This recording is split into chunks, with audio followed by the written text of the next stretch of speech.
So I'm going to start off the day by introducing our very first speaker, and that is Dr. Willms. Dr. Willms is the founder and president of the Learning Bar, Inc. He is the past president of the International Academy of Education and a fellow of the Royal Society of Canada. From 2002 to 2017, he held the Tier 1 Canada Research Chair in Literacy and Human Development at the University of New Brunswick. Dr. Willms has published over 200 research articles and monographs pertaining to youth literacy, children's health, the accountability of schooling systems, and the assessment of national reforms. In 2018, Dr. Willms developed the Educational Prosperity Framework, and this is a framework that's focused on the evaluation, the monitoring, and action that can be taken by schools and school districts to ensure that all children have an equal opportunity to thrive. In this session, Dr. Willms will summarize some of the research findings over the past 5 years in using this framework in Canadian schools. He will share lessons learned and present the impact of leadership development on educator capacity, student achievement, staff, and student well-being. Please give a warm welcome to Dr. Willms.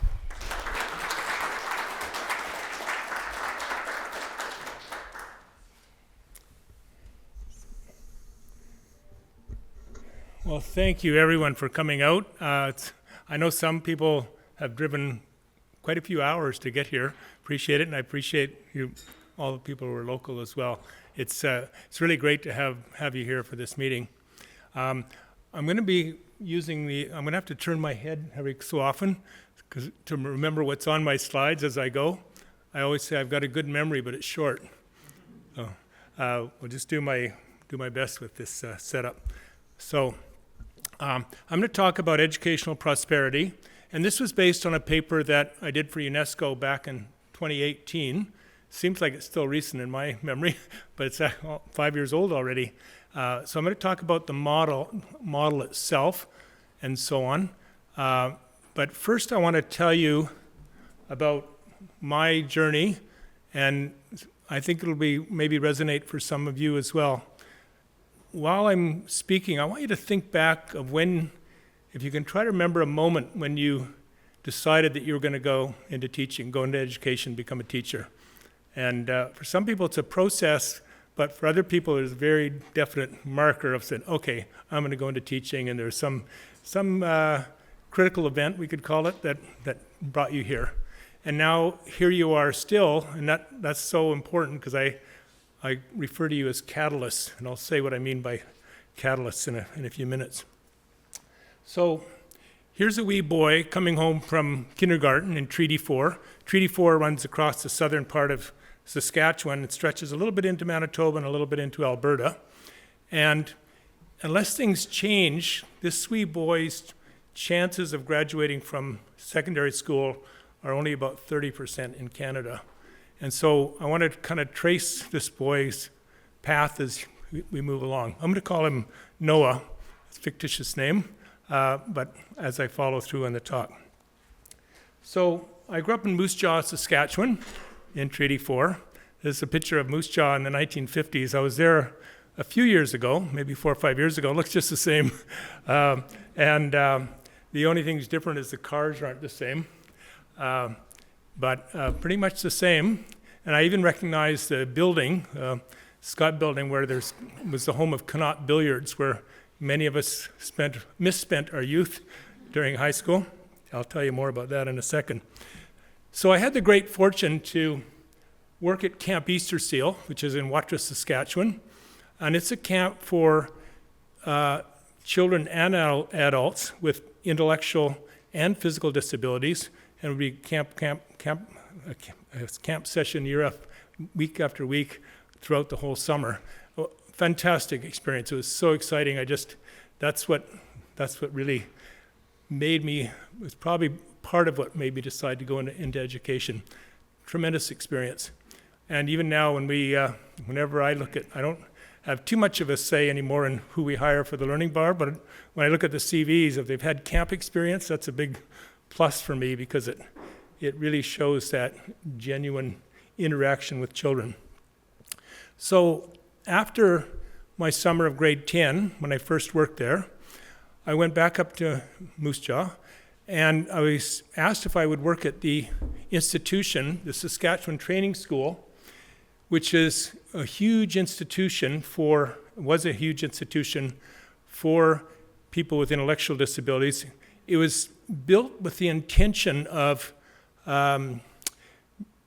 educating children and adults and integrating them back into the community. But it didn't work that way. Once they're there, they were there. And every province has its own version of this. This particular version, I can remember my first day at work. You go to that main hall there in the middle, and you punch in your card, and they tell you whether you're going to, they use, excuse my language here, to the high grade or the low grade. That's how they referred to people. And if you were going to the low grade, the wards were called named after birds, lark, wren, and so on. And if you're going to the high grade, they're named after First Nations tribal groups, Algonquin, Cree, and so on. And I could still remember that walk down the corridor. And I worked there that first day. I came home, and I bawled my eyes out for 2 days. And my mom said, "You're not going back there." And I said, "Yeah, I got to go back there." Because that, to me, was a real indelible moment. Why? Not because the work was difficult, but it's the first time I really ran into ableism. So ableism is about having a view that some people are less worthy, less valuable. And that underlies all of our isms, whether it's sexism or racism and so on. That is an ism. And so understanding how that still permeates the way we are today, a lot of our ways are segregating people, whether it's in a classroom down the hall because a child has a disability, or our newcomers, whatever, getting a good sense of that sense of worthiness is to me is really important. So on I went, and then I some 25, or I don't know how many years later, let's say 30 years later, I had the good fortune of going to a indigenous community that we were working with. And when I was there, the elders came over to the school, and we were having a lot of fun horsing around with the kindergarten children. They were doing our survey called the Early Years Evaluation, and hopping on one foot and all those things. And then we went outside to the playground, and they pointed through this little grove of poplar trees, and they said, "That's our old residential school." So those elders had been students in that residential school, if you can call them students. And then so the kids who were the parents of the ones that we saw in the kindergarten class, they were the children of those elders. And it really struck me at that moment that, we focus on so many of the abuses, and rightly so, but it's also the parents of the kids we were working with. They never had a good model for education. They never had a good model for parenting because their parents didn't have a good model. So that transmission cycle after cycle. So after the meeting, I went, and this residential school, still standing, they closed the last residential school in Saskatchewan in 1996, which is shocking, really, still recent. And by the way, Saskatchewan Training School closed in 2016, so not that long ago. And driving back, and I said to my colleague, Lori Whiteman, who's one of the tremendous Indigenous leaders in Saskatchewan, I said, "Lori, I feel so ashamed because I grew up in Moose Jaw, not maybe a 2-hour drive from where we just were. And I worked in Camp Easterstill. It was only 1-hour drive down the road. And I said, and I didn't even know I didn't know it existed. I didn't know, and there are all these residential schools scattered around in Treaty 4. And I said, I didn't even know it was there." And she said, which very kindly said, "But don't you see, that was by design." And that's what it is with the segregation of people at that time. So to me, that's my driving passion. And I still think about those moments. And 3 times I presented this, and I actually broke into tears. Just came out of nowhere, broke into tears. And it is, and even now I get teary-eyed.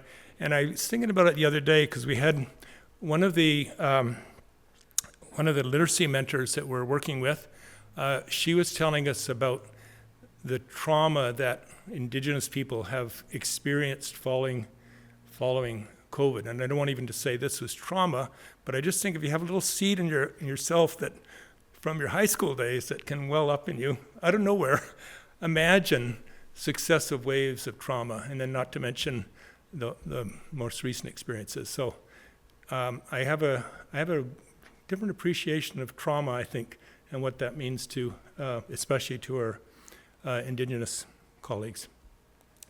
So I'm going to be talking about, hold on to that thought about why you went into teaching. I'm going to come back to that. I'm going to call you catalysts. We're working with one community in the far north of Saskatchewan. You're going to hear Brenda and Carol talk later. And they use the term literacy catalysts. Now, that's a really good word.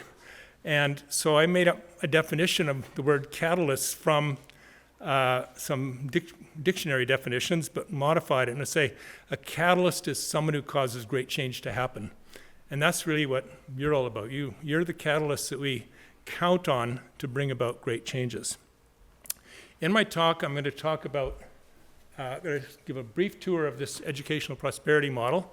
I could talk all day about it, but I won't. I'll spare you the details and just show you what it's about. And then I'm going to talk about some wicked problems. So a wicked problem is something that's multi-causal and complex. And the first one that I'm going to talk about is reversing the trend in declining literacy rates. And you'll see that our literacy rates, especially our reading scores, have been declining pretty steadily over the last 2 decades. And then I'm going to talk about increasing graduation rates of Indigenous students. Now, I could have said low socioeconomic status students, and because most of or a good portion, if we do fancy statistical analysis, a lot of the variation or the gap in learning and gap in graduation rates is accounted for by socioeconomic status. But I stuck with this because there's another overlay of structural racism, first of all, and then all the effects of inadequate funding and so on, and the list goes on, but in particular, structural racism. And so it's different than just having low socioeconomic status. And then the third wicked problem is reducing the prevalence of students suffering anxiety and depression. So that's the agenda, and on I go. Educational prosperity. It's a life course approach. So imagine that you've just got your EQAO results for what grade? Grade 9? Is it grade 10? And they're not as good as the year before. And everyone's looking at your grade 8, 9, 10 teachers and saying, what are you guys doing? But those grade 10 results are the cumulative result of everything that happened, not since they started high school, not since they started elementary school, not since birth, but since conception. There's a long chain of events that is related to EQAO results. So here's the model. Our model has these 6 stages of development, which there's a thing in the international thing called ISCED that you can see these various classifications, but this matches pretty close to Ontario's schema. And so we've got metrics called the prosperity outcomes, and we've also got some metrics on the foundations for success. So here's the model, and we can send you this UNESCO paper which describes the model in detail, and it also describes 4 ways that success accumulates. And so one of them is biological embedding, where things get embedded during the prenatal years, during the prenatal period, and during the first year of life, when there's all kinds of things that happen, and we know, and those are the most pernicious because if there isn't positive brain development during that early year period, then it tends to be quite permanent.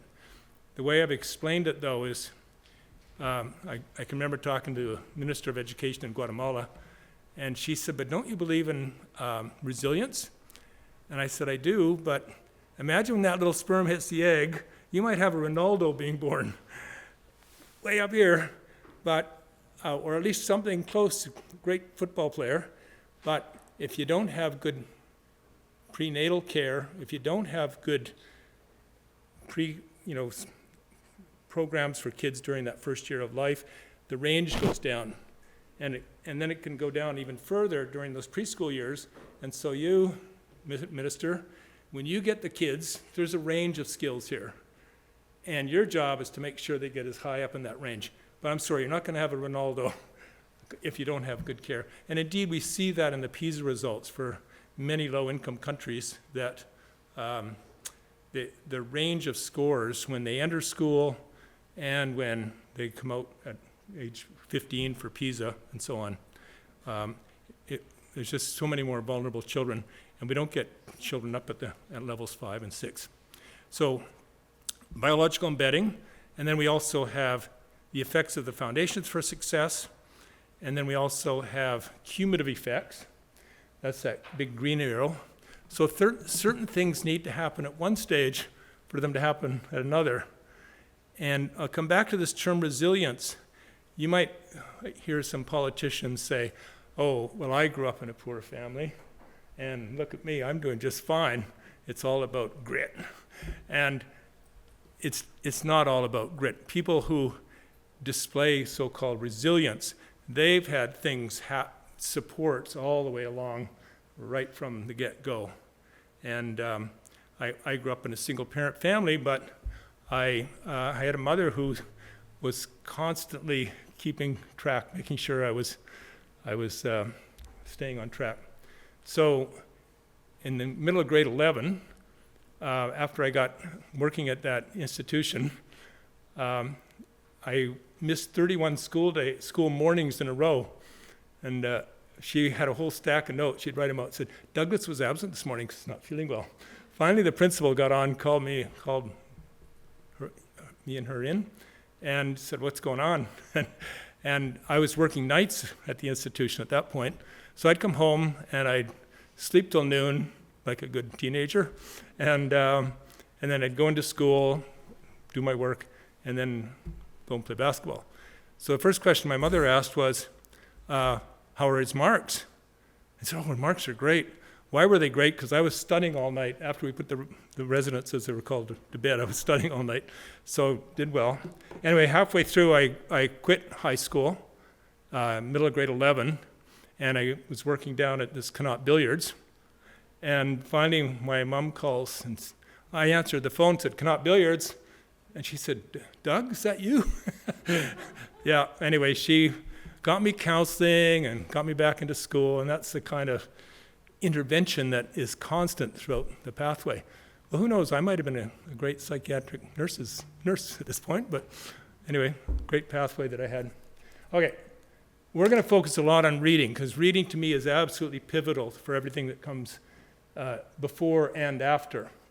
So things like those 5 pieces of early child development are related to reading skills, and then reading then is related to what comes after: educational achievement, attainment, how long kids will stay in school, their health and well-being, and so on, in their engagement. And then those things, in turn, are related to students' well-being.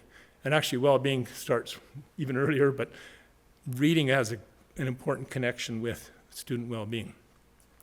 So before I go on, though, I want to talk about this business of equality and equity. So equality is just about an outcome and the difference between one group and another. What's the difference between newcomers and those who are not newcomers in their math achievement or their reading achievement or whatever it is? So it's the difference in scores, and actually technically it's the difference in the distribution of scores. So some groups will have a different distribution altogether. And so that's equality. And you can define those groups on the left there, those subpopulations. You can define those in various ways, but it's important to get them defined accurately. So we spent a lot of time looking at your ADA categories, for example, if you get them well defined and lined up with what you have in Ontario. And then you have equity. So equity is the same relationship between those groups and the things that matter. What are the things that matter? Those foundations for success. If I just go back one slide, those are the foundations for success. And so those are the things that drive achievement and the outcomes all the way along the pathway. So we want to get both of those things right. Where I talk about a misspent youth, right? A misspent 20 years of my career, I won't say it's misspent, but at the time we were really interested in school effects and classroom effects and what are the factors that make for a successful school. And we would come out with these long laundry lists for principals. Oh, here are the 20 most important factors. It's really hard for principals to focus on. So we've distilled it on a really small set of factors that are most important for success. And the name of the game then is to make sure kids have access to those foundations for success. And if you make sure they have access, then you'll get better achievement results and you'll reduce the gap between one subpopulation and another. So let's get started. So this is that first wicked problem about reversing the trend in declining literacy rates. So I'm going to talk about that transition from preschool into kindergarten, okay? And I kind of think of kindergarten as this safe haven. It's kind of a way as a buffer between preschool and starting into grade 1. And so here's our boy Noah starting out, and we're going to be looking at, you see at the top there, that transition from pre-primary into early primary. So the first thing I want to mention is skill levels in Canada have been steadily declining. There's Ontario. You can be proud if you like that you're above the Canadian norm, not very much above the Canadian norm, but you're also part of the national trend, which is going down. And we only have PISA data, this is age 15 students, up until 2018. And they would have done PISA in 2021, but they delayed it a year because of COVID. So 2022, you're going to get your next results in December 7th of this year. And I'll be updating your graph. And we don't know what that's going to look like. That's the thing. But where it sits now, if you look at that trend, it's going down steadily. And we might expect that it's even making another little dip. We don't know. So as that's going down, the percentage of students who are vulnerable also goes up, as you'd expect. And so we think of vulnerability as kids who are at level 1 and level 2 in PISA. Level 1 is usually reading level up to grade 2, and level 2 would be students in up to about grade 2 or grade 3. So in Ontario, we've got about a third of the kids who get to age 15 and their reading skills are at a grade 5 level or lower. 1/3. That's a lot, in my view, for one of the highest income countries of the world. So there's the punchline. 2 out of 3 students in Canada, Ontario, learn to read accurately and with fluency by age 15. So I want to just say a little bit about this transition to kindergarten. Those are those 5 foundations that we want to maximize before kids start school and while they're in kindergarten. And that's a very well accepted model set out by UNESCO and National Panel of Reading Experts in the US, Early Childhood Experts in the US. We want to set that out and then that transition to early primary. So we talk about upstream interventions. So what are some upstream interventions? The most controversial one these days, which shouldn't be controversial, is subsidized daycare or free daycare. That's an intervention. So we want to know, is that effective? And so the an early years assessment is kind of a post-test of everything that's happened since conception and interventions we put in place. You know, we get kids vaccinated and so on. So working with a very wise senior civil servant in Ottawa, when I first released this book called Vulnerable Children, and he said, governments only have 3 tools: money, information, and legislation. And their challenge is to, and he said, and they're blunt instruments. And their challenge is to, and in addition to that, the chief statistician at the time, Ivan Flagey, a guy named Michael Wolfson, came out with the paper, said the role of governments is to reduce vulnerability among its most challenged citizens and to improve the quality of life of everybody. Just those 2 things. And what are the tools of government? Nil: money, information, legislation. So that's the job, and I dare say it's probably the job of some of you superintendents who are here. How do you juggle that and make sure that you're giving all children an opportunity to thrive, no matter their background, but at the same time making sure all kids have a chance to move forward? And then we have the kindergarten, and then we have downstream interventions. So after they're finished kindergarten, they go into grade 1. What happens then? And you might be putting in place, given this recent Ontario Human Rights Commission report on right to read, maybe you're going to have different reading interventions. Are they successful? And how does that work vis-a-vis an early childhood assessment? So the early childhood assessment is a pretest for everything that comes later. And then in addition, we can also look at, it gives you some long-term trends of equality and equity, which you know now, of how I think about them. Identify students that require extra support. And then it's also used to support teachers, help them guide their planning, link in with some high-yield teaching strategies and so on, and also identify students that require extra support. I'm going to talk about RTI in a minute. In addition, within the kindergarten year, you can also see how are they going, how are they doing when they come in, and how are they doing when they come out. How well are they developing those key foundation skills during the kindergarten year? So the EYE measures skills, and that's what distinguishes it from many other early assessment tools that are out there. So as an example, we say, this child can, and all the things say, this child can recognize and name 15 letters of the alphabet. That's a well-defined skill, and kindergarten teachers can do that. As opposed to subjective evaluations, and here's an example, how would you rate this child's ability to use language effectively in English? So who's the teacher thinking about? All the kids in his or her class, or all the kids they've ever taught before, or some imaginary norm for the district? What do they mean? So that's why it's so important to measure skills and measure them with well-defined outcomes. So I love this picture because I'm not sure, the boy's got this little smirk, so I'm not sure if he's listening to her, and the girl's saying like, so anyway, I think it's really cute. It's from one of our Indigenous communities. So we can reliably measure the growth in skills during that kindergarten year. So before I go on though, another little statistics lesson. We already covered equality and equity.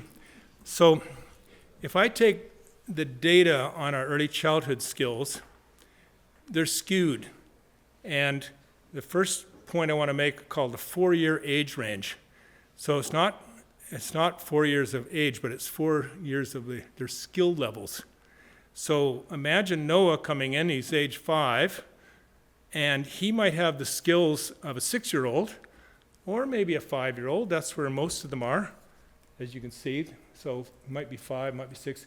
But some kids have skill levels of a 4-year-old, and some have skill levels of a 3-year-old. Some kids are 2 years behind before they even start kindergarten. It just seems amazing, but that's what you've got as a 4-year age range. Not only that, let me do it this way. Not only that, that range increases as kids go through school, and especially if they don't learn to read well by age 8 or 9. Why? Because they're on very flat trajectories, and everybody's moving up. And so the range gets bigger and bigger.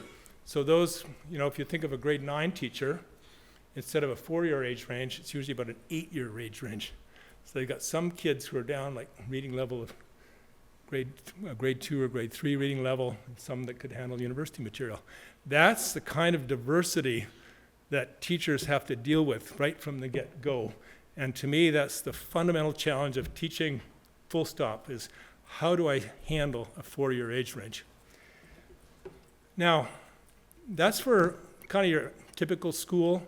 If you think about a low socioeconomic status school, the distribution actually shifts, and the skewness is the other direction. So in a very low socioeconomic status school, many of the children have skill levels of grade 3 or a grade 4, or sorry, of a grade, of a 3-year-old or a 4-year-old. In other words, you have whole communities where most of the kids are a year or 2 years behind before they even start kindergarten. Can you imagine? But then you have some kids who are high flyers, and which makes the skewness go the other way. So then we add this overlay of RTI, which is called response to intervention in the literature. We call it responsive tiered intervention. Why? Because we don't want to wait till they fail grade 1 to say where they are. We want to know as they're coming in. And so look at that first graph, tier 1, tier 2, tier 3. So very typically, we think of a 70-20-10 split. 70% have tier 1 learning needs, 20% tier 2 learning needs, 10% tier 3. But we don't change the cut points. And so in that low socioeconomic status community, we might have a split of only 20% in tier 1, maybe 40% in tier 2, and 40% in tier 3. Wholly different problem, isn't it? Let me show you what it looks like on the ground. This is these are some results from Calgary Board of Education. And imagine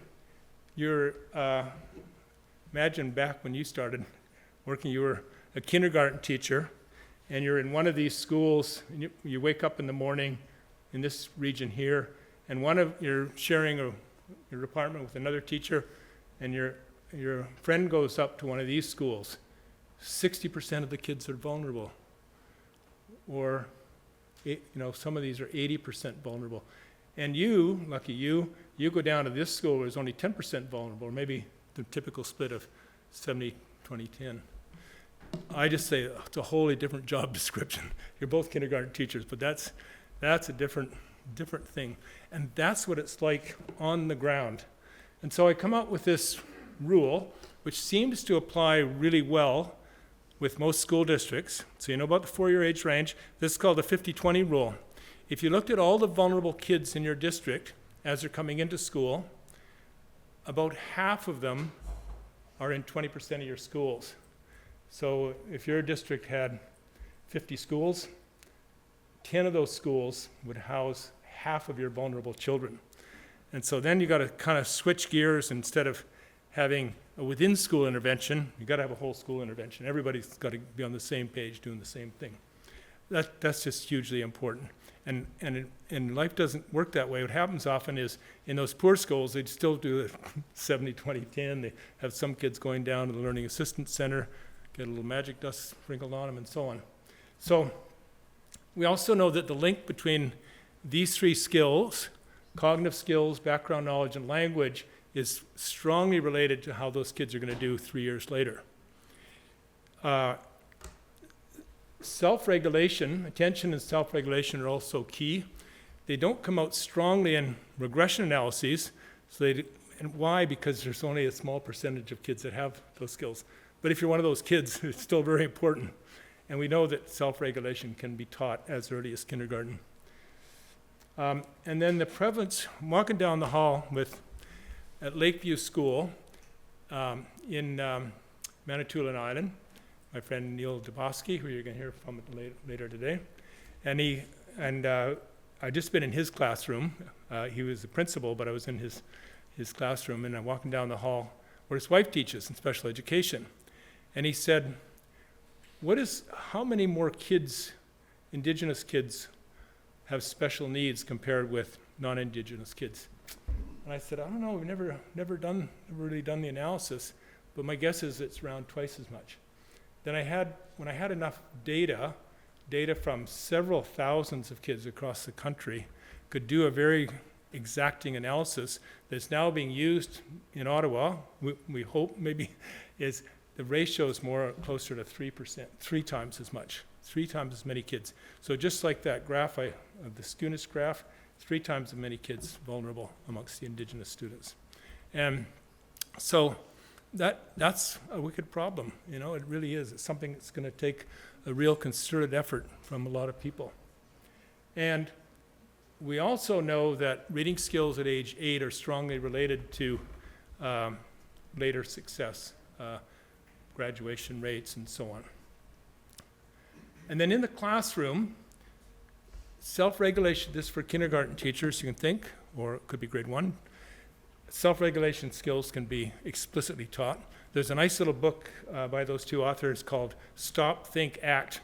And I like it because she has defined self-regulation really well, but they also give some very explicit ways that you can work with kids to develop their self-regulation skills.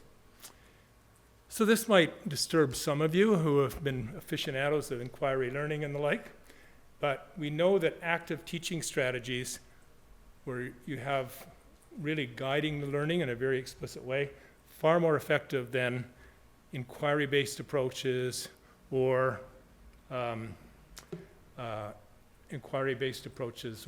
discovery learning and so on. So there's some good meta-analyses about that. I facetiously say that you can't discover Schrodinger's equation in the sandbox. And for those of you who object to me saying that those things aren't effective, I would just say, if that's what you want as an inquiry-based approach, then teach inquiry-based skills. Go to like a metacognition. Teach those skills and get kids up to the task of doing inquiry-based learning. But just turning them loose and working around the various centers doesn't work. And we're really clear about that in terms of what we see with our data. And children can master many of those critical readiness skills during kindergarten with a variety of hands-on activities, or people are using this term minds-on activities, being engaging in fun and activities. So to summarize this first piece, okay, those first things have a lot of research behind them. This is just opinions by Doug Willms, but I think we need a real shift in thinking to address this wicked problem. And that shift in thinking, it has to be, well, first of all, I want to say that there's so many dichotomies out there about play-based learning, and if you go on, versus traditional, they go on, look at some of the blogs, they make it sound like kids are fully play-based in kindergarten, and then they hit grade 1 and they're all in rows and doing work-based. It doesn't work like that. And any of those dichotomies are not helpful. It should be a transition, and life should be fun for kids all the way through.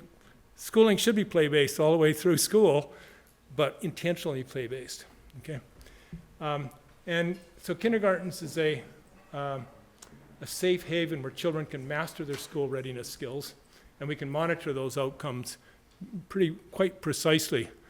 So, next section. I'm getting the signal already, but I'm going to just keep going so you can keep, because I'm just getting warmed up. Okay, learning to read, reading to learn. This is a transition from early primary into secondary. So this is around age 8 or 9, and that's critical transition for kids if they're going to be successful graduates. Not only Indigenous students, but all of them. But addressing this problem, we've got to get more and more kids reading by the end of at the end of age 8 or 9. And it's not only related to graduation rates, but a whole host of other problems. Early sexuality, gambling, alcohol use, drug use, and so on. So reading is just that foundation. If I had one marker for a country, it's what percentage of kids are reading by the end of grade 3. That would be my number one marker. So what we've learned so far, first of all, systematic phonics is way more effective than a 3-cueing approach, what was sometimes called a whole word approach. And that comes through clearly in this Ontario report. And it requires a change in daily classroom practices which incorporate high-yield teaching strategies, and they need to be long-term and intensive.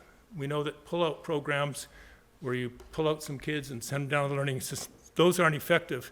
And then imagine these schools, these low SES schools where 80% of your kids are vulnerable. You can't pull them all out. There's just too many.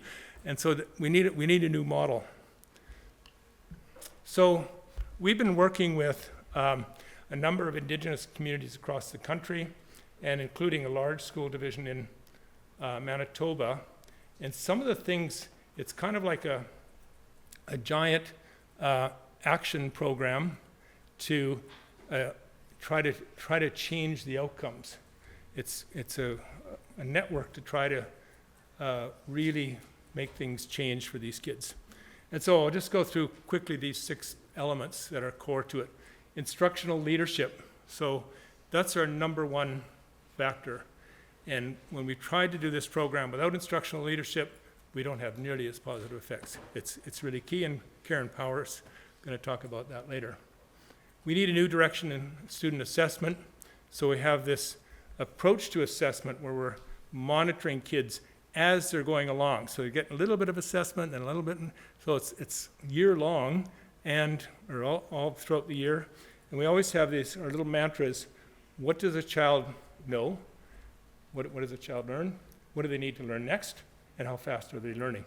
So always keep that 3-point model in hand. Strengthening teachers' instructional practices. There's so much written about this. And to me, you can learn the science of reading, and you'll probably have people using science reading. You can learn that, a teacher can learn that in a weekend, really. There's fundamental concepts of phonemic awareness and concepts about print and letter knowledge. Those concepts are easy to learn, but it's changing your teaching practice. That's the hard part. That's at least a 3-year journey for many teachers to really build capacity. So as superintendents and principals, the goal is building capacity in your school for high quality teaching. And won't go over that, but this is a lot of stuff from Hattie about high yield teaching strategies. You'll see systematic phonics instruction up there with an effect size of 0.7 and whole language with 0.15. To give you the skinny, when we start with the community, the first thing we do, we want to know how every kid's doing. Then we want them to learn how to do a structured lesson. And then the third thing that can happen even in the first year is getting them really good at cooperative learning. So here's that model of structured lessons, and I won't go through the details, but it's a simple model, and it takes teachers a change in the way they're doing business every day. They're no longer sitting at their desk or walking around the room chatting with kids. They're actually doing a structured lesson. Okay, and then you need a research-based reading intervention. So we've been latched on to this paper that was written by 3 of the students of Margaret Snowland in the UK, who wrote the Bible on science of reading. And so they've set it out into 3 phases, and I won't get into the detail, but I want to say that first phase, it's all about phonics. Kids have to learn those sound letter relationships and gradually increase those, and as they're learning those, they can start decoding some words and writing, recognizing 3 words like what we call CVC words and so on. And then as they move from there into phase 2, then it's all about increasing the number of those sound letter relationships and learning more of the esoteric ones. And we know there's 60, there's 44 phonemes in the English language. There's 220 of those relationships. None of us learned all 220. I still wouldn't know all 220. But we can identify 60 of them that are really the most common ones. And at the same time, they're learning affixes, suffixes, and prefixes, learning about root words. Then when you get to phase 3, it's not constrained in the same way as those first 2. That's unbounded. And that's when, so becoming an expert reader, that's kind of a lifelong journey. So we have to constrain it in some way to make a reading intervention. And I won't get into the details of that right now. Parental engagement. You can double the amount of learning time when you get parents involved. And so it's really key to get them on side. Neil will talk about this Take 15, I hope, and about engaging activities. And most recently, we're working with summer learning.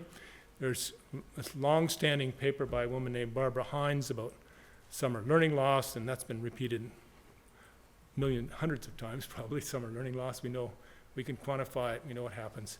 So the summer camp is just kind of a booster to help bring kids along.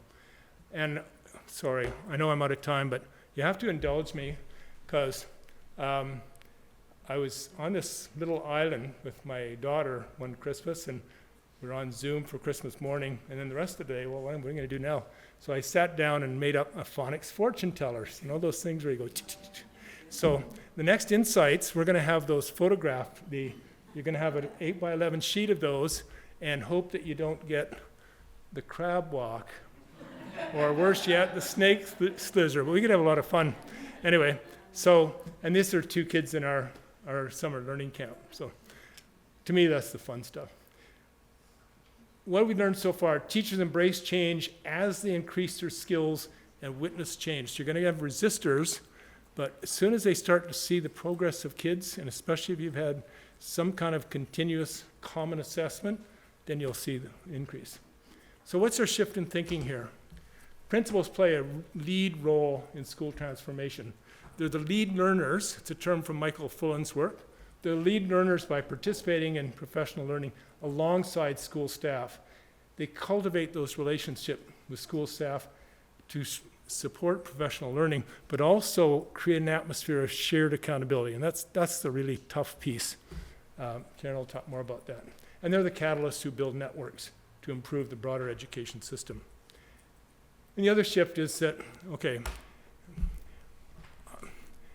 you can't do pull-out programs in those low socioeconomic status school. It doesn't work. There's just too many kids who are vulnerable. My view, and I've looked at a lot of master's programs in special ed, all teachers can acquire the skills of special ed teachers.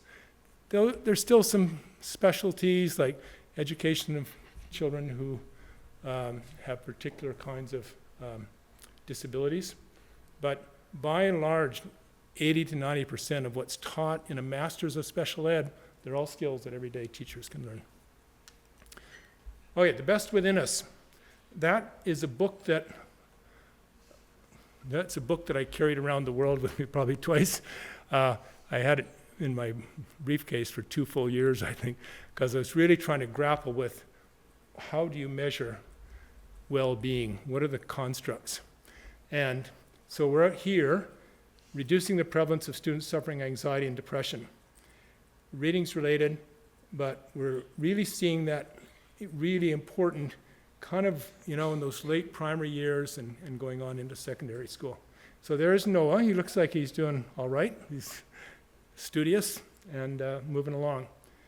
So this is our definition of well-being. It has these number of components, and we can send you our well-being framework if anyone's interested in it. You better be interested in it, because it's being called a crisis right now in some circles.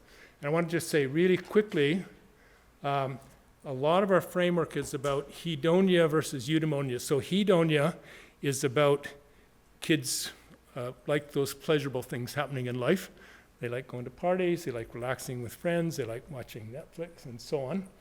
And eudaimonia is kids who really know what makes them tick. And I think when you think back of why you became a teacher, you'll learn about your own eudaimonia, what makes you thrive, and why you're still here several years later as a catalyst dedicated to making change in kids' lives. So this will sound obvious, and sometimes researchers say, well, that's just common sense. I wish my mother were here, because that's all she really wanted was for me to have common sense. But anyway, when we've done our initial surveys with this, we have almost all kids score high on the hedonia scale, but only half score high on the eudaimonia scale. And that's a journey for kids to identify what is it that really makes them tick. It's very closely related to their personal identity and related to their career identity. So that's the job, in my view, is how do you nurture that sense of purpose? It's through personally expressive activities and so on. And then if I had one marker for well-being, it would be sense of belonging at school. And there's lots of things that center around that. We developed the measure of sense of belonging for the PISA study some 25 years ago now, and it's really stood the test of time because it's so closely related to all the other factors to do with school. And then anxiety. So anxiety, we can't, in a survey, we can't measure anxiety, but we can tap into 8 or 10 markers that are commonly used in something like the DSM-5. I don't know what number they're up to now, in the DSM, we'll just say. And we can measure those quite well. It's not a psychological assessment, but you can get a good sense of what it is at a higher level. Really quickly, it's useful to think what we call cohort analysis. What are cohort effects? So kids that were born in a particular year, and say Noah might have been born down in 2015 or 2016, now in kindergarten, and heading up that pathway. So some of the cohort effects, so we knew that anxiety was increasing well before COVID, and working with a group in Sweden, we've identified several factors. Things like increased screen time, that's a big one. And most of the American research really focused on increased screen time. Cyberbullying, obviously gone up in the last 20 years. So just think of, I don't even know what, millennials versus cohort before. So those are cohort effects. Less sleep, kids are sleeping 1 hour less than they did 20 years ago, right? And so on and so forth. Participating in risky behaviors, and so on. Worry about the environment, and so on. So those are cohort effects. Then we've got aging effects. Aging effects are things that happen as kids get older. And we refer to this as the grade 9 dip. Did I miss a slide there? No, I must have taken out. So we know that if you track sense of belonging, they kind of go along and it's falling a little bit, grade 6, grade 7, grade 9 it dips. And then it comes back, but not to the same level. And so really trying to understand that dip, we've done some work to try to say, are there some good examples of schools that have been able to stem that? It's very, very hard to identify. It's just an aging effect. And then, oh, there's my slide. That's the grade 9 dip. That's for some 1,000 schools in Australia, those data. And very, very prominent dip. And especially for girls, you see girls suffering more, the lower sense of belonging, not having a positive sense of belonging. But the same is true of anxiety. And then finally, period effects. Period effects are something that happens in a particular period. And the most perfect example of a period effect is COVID. It's something that happened in a particular period of time. And the thing about period effects is that it affects kids differently. So the kids who are in a kindergarten cohort going forward, they'll have different experiences, but they may have lost a parent too in COVID, right? May have had all kinds of things. And then all the way up to high school kids, different effects. So trying to think about this in terms of those three effects. So what have we learned so far? This whole group of American societies, pediatrics and so on, they've recently claimed it's a crisis. And they're saying that we knew things were getting worse before COVID, and now they're getting even worse. And they also point to the loss of parents and the ongoing struggle for racial justice. And we also know that the prevalence of anxiety and depression is higher amongst Indigenous youth, and it's especially high amongst our LGBTQ plus students. And we can see that very clearly in our data. So what's the shift in thinking? We got to go from a medical model where we say, this kid's got a problem, let's refer him or her to the psychologist, whatever. Even before COVID, we were only serving about 8% of our kids who had issues. And now, so we can't do that. Now we've got 25, 30%. You just can't do it. There's just too many kids. So we need to really put our energy to figure out how do we create the right kinds of schools that are positive environments for kids, positive, where they have a positive sense of belonging. That's where the real work is. So moving from a medical model to a social model. So the path forward, can we reverse, or can we address these wicked problems? Can we reverse the trend in declining literacy rates? Can we increase the graduation rates of our Indigenous students? And can we reduce the prevalence of students suffering anxiety and depression? Well, here we're back to Noah here. And I've been called a pathological optimist. I believe we can because of people like you. There's enough catalysts around who say, no, we can grapple with this and we can change. We don't have to accept the status quo. That's the one thing about catalysts is they're dissatisfied with the status quo and they believe changes can happen. They are exerting strong leadership. They have dedicated teachers, family and community support, and they maintain a relentless focus on building the foundations for success. Thank you very much.